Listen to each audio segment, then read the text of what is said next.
පසුගිය කාලේ අපි දැක්කා මේ විදුලි බලය සම්බන්ධව හුඟක් මාතෘකා සමාජයේ කතා වෙනවා. ඒ අතරේ ප්‍රධානම දෙයක් විදියට කතා බහ වුණා අදානි වගේ සමාගම් ඇවිල්ලා ලංකාවේ විදුලිය නිෂ්පාදනය කරන්න යන එක. ඒ වගේම නිවාස වලින් නිෂ්පාදනය කරන සූර්ය බල ශක්තිය ඒකකයක් සඳහා රජය ගෙවන මිල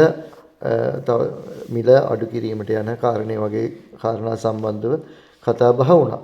නමුත් මේ කාරණා කතා බහ වෙන අතරේ විදුලි බල පනතෙන් ඇති වෙන බලපෑම සම්බන්ධව සාකච්ඡා වෙනවා දැක්කේ නැහැ. ඒ වාසිය දැන් මේ වෙන මේ අවස්ථාව වන විට පාවිච්චි කළා මේ කුමන්ත්‍රණයේ ඉන්න අය කාංචන විජේසේකර ඇමතිවරයා විසින් සම්මත කරපු 2024 අංක 36 දරන විදුලි බල පනත. ඒ පනත එක සැරයක් කඩිමුඩියේ පාර්ලිමේන්තුවට ගේන්න ගිහිල්ලා ඒකෙ තිබිච්ච දෝෂ අනාවරණය වෙලා නැවත සැරයක් පාර්ලිමේන්තුවට ඒක ගෙනල්ලා තමයි ඒක සම්මත කරගත්තේ. ඒ වගේම කඩිමුඩියකින් නව රජයේ යටතේත් මේ පනත සඳහා වූ සංශෝධන යෝජනාවලිය සකස් කළා. ඒක කඩිමුඩියේ පාර්ලිමේන්තුවට මේ වෙන විට ඉදිරිපත් කරලා තියෙනවා. පහුගිය 23 වෙනිදා ඒක ඉදිරිපත් වුණා.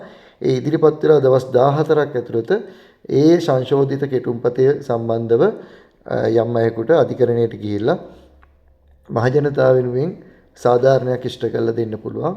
ඒ වෙනුවෙන් තමයි අවධානය යොමු කරන තමයි මේ කරුණු ටික අපි අනාවරණය කරන්නේ. ඇත්තටම මේ යෝජනාවලිය හදන්න පනත සංශෝධනය සඳහා වූ යෝජනාවලිය හදන්න බලශක්ති අමාත්‍යාංශයේ ලේකම් විසින් කමිටුවක් පත් කරා 9 දෙනෙක්ගෙන් යුත් කමිටුවක්.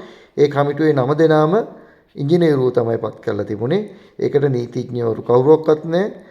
මූල්‍ය විශේෂඥයෝ කවුරුවක්වත් නැහැ. ඒ වගේම මේ විදුලි බල මණ්ඩලයේ පුද්ගලීකරණය කරාම සමාගම් වලට කොටස් කැඩෙනකොට ඒ සම්බන්ධව අත්දැකීම් තියෙන පුද්ගලික ශාස්ත්‍රයේ විශාල සමාගම් හැසිරවීමේ අත්දැකීම් තියෙන කවුරු හරි එකතු වීම අනිවාර්යෙන් වෙන්න ඕන. ඒ වගේ කිසිවෙකුගේ දායකත්වයක් නැතුව විදුලි ඉංජිනේරුවන්ගේ අවශ්‍යතාවයන් ටික විතරක් මේ යෝජනාවලිය සකස් කරන්න ඉදිරිපත් කරන්න තමයි මේ පනතේ යෝජනාවලිය සැකසීමේ කටයුතු සිද්ධ වුණේ. එතකොට ඒ යෝජනාවලිය කැබිනට් එකට ඉදිරිපත් කරලා තිබුණා. එතකොට කැබිනට් එකට ඉදිරිපත් කිරීමෙන් පස්සේ මහජනතාවට ඉදිරිපත් කළා අදහස් ලබා ගැනීමකුත් කරා. මේ අදහස් ලබා ගැනීමත් ඉතාමත් දෝෂ සහගතව තමයි සිද්ධ කරේ. ඒ යෝජනාවලිය ඉංග්‍රීසි භාෂාවෙන් පමණක් හදලා මහජනතාවට ඉදිරිපත් කරලා තිබුණා. ඒ වගේම මහජනතාවගෙන් අදහස් ගැනීමෙදිත් වෙබ් අඩවියේ දෝෂ සහිතව වාර්තා කරලා තිබුණා. ඉතින් ඒ වගේ කාරණා සහිතව මහජනතාවගෙන් අදහස් ලබා ගැනීමේදී දෝෂ සහිතව මේක කරලා තියෙනවා කියලා යම්කිසි අය රාජ්‍ය භාෂා කොමිෂන් සභාවටත් පැමිණිලි කරලා තිබුණා. ඒ පැමිණිලි සම්බන්ධවත් කිසිම කාරණයක් සැලකිල්ලට නොගෙන අවසන් කෙටුම්පත පාර්ලිමේන්තුවට මේ වෙන විට ඉදිරිපත් වෙලා තියෙනවා.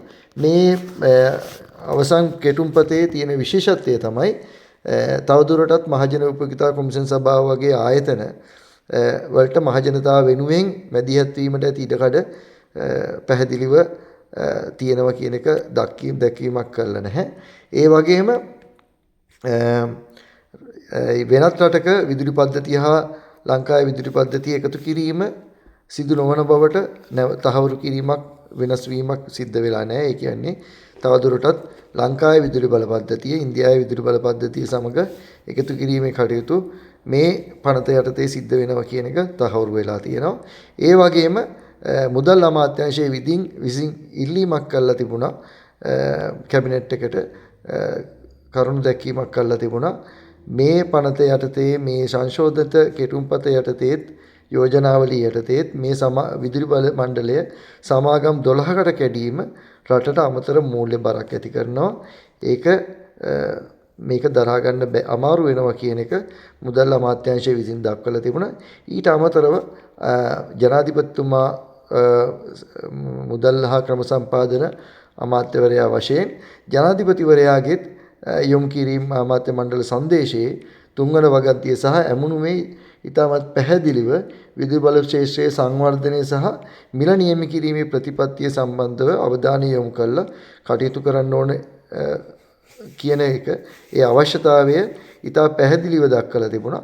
ඒතකොට මුදල් අමාත්‍යාංශය ජනාධිපතිවරයා ඇමතිවරයා විදියට ඉල්ලීම් කරලා තිබුණා. ඒ සියලු කාරණා මග හැරලා තමයි මේ කමිටුවට ඕන කරන යෝජනාවලිය සකස් කරලා ඒකේ යම්කිසි වචන හරඹයක් කරලා සංශෝධන ටිකක් කරලා කාංචන විජේසේකර විසින් මේ ගොඩනගපු රටේ පාරිභෝගිකයාට අහිතකර විනාශකාරී විදුලි පනපනත තාදුරටත් ක්‍රියාත්මක කරගෙන යන්න විදුලි බල මණ්ඩලයේ ඉන්න පරිපාලන අධිකාරියේ පිරිසකුත් මේ ඉංජිනේරුවනුත් එකතු වෙලා මේ කුමන්ත්‍රණය දිගින් දිගටම කරගෙන යනවා.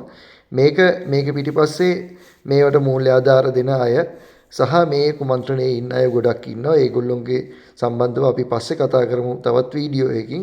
මොකද මේ අවස්ථාවේ අපි අවධානය යොමු කරන්න ඕනේ මේ පනතෙන් රටට වෙන්න තියෙන විදුලි පාරිභෝගිකයන්ට වෙන්න තියෙන හානිය අවම කරගන්න වහාම කටයුතු කරන්න ඕන. කිසියම් කෙනෙක් ඉන්නව නම් ඒ සඳහා ඌ අවශ්‍ය කටයුතු කරන්න අවශ්‍ය කරන අපේ සතු තියෙන ලිපි ලේඛන සියල්ල ලබා දෙන්න අපි සූදානම්. සියලු දෙනාට බොහොම ස්තුතියි.